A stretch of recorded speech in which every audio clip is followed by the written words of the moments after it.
Hello friends, welcome to வேளாண் உலகம். இன்றைக்கி நம்ம மாடி தோட்டத்தில் என்ன பார்க்க போகிறோம் அப்படின்னா, இந்த செடிகளுக்கெல்லாம் ஒரு உரம் போடலாம் அப்படின்னு சொல்லிட்டு நம்ம பார்க்கலாம். அது என்ன உரம்னு பார்த்தீங்கன்னா, நம்ம வந்து தயிர் எடுத்திருக்கோம். இது வந்து தயிர் எடுத்து 4 நாள் ஆச்சு. 4 நாளாக வந்து நம்ம புளிக்க வச்சு எடுத்திருக்கோம். இந்த தயிரை வந்து இப்போ நம்ம தண்ணி கூட வந்து 1 லிட்டர் தண்ணிக்கு மேலே எடுத்திருக்கோம். அது கூட நம்ம மிக்ஸ் பண்ணி எல்லா செடிகளுக்கும் வந்து நம்ம இப்போ ஊற்ற போகிறோம். இது எதுக்காக நம்ம செடிகளுக்கெல்லாம் ஊற்றுறோம் அப்படின்னு பார்த்தீங்கன்னா, இது வந்து ஊற்றுறதுனால நம்மளுக்கு நுண்ணுயிர் பெருக்கம் வந்து அதிகமாகும். அப்புறம் பார்த்திங்கன்னா, செடியில் இருக்கக்கூடிய பூச்சிகள் இதெல்லாமே வந்து கட்டுப்படும். செடியோட வளர்ச்சிக்கு வந்து இது ரொம்ப நல்லா வந்து ஒரு உதவியாக இருக்குது. அதனால நம்ம இப்போ அந்த புளிச்ச தயிரை வந்து எடுத்து நம்ம ஒரு டப்பாவில் ஊற்றிட்டோம்.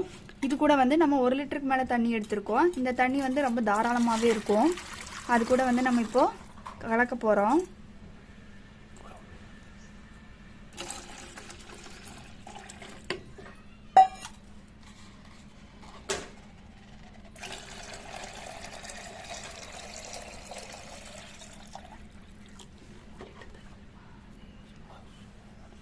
இப்போ பாருங்கள், நம்ம வந்து தயிர் கூட வந்து தண்ணி நல்லா சேர்த்துட்டோம். நல்லா சேர்த்து நல்லா எல்லாத்தையும் கலக்கிடலாம்.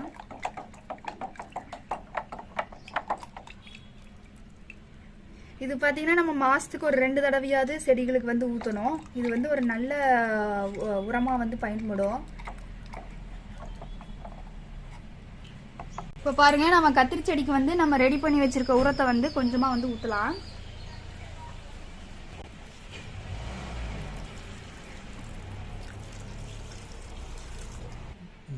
அடுத்தது பாருங்கள், நம்ம மாடி தோட்டத்தில் வச்ச முட்டைக்கோஸ் செடி நல்லா வளர்ந்துட்டுருக்கு.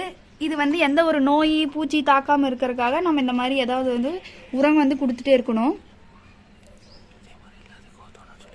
இதே மாதிரி எல்லா செடிக்கும் வந்து நம்ம இப்போ ஊற்றிடலாம்.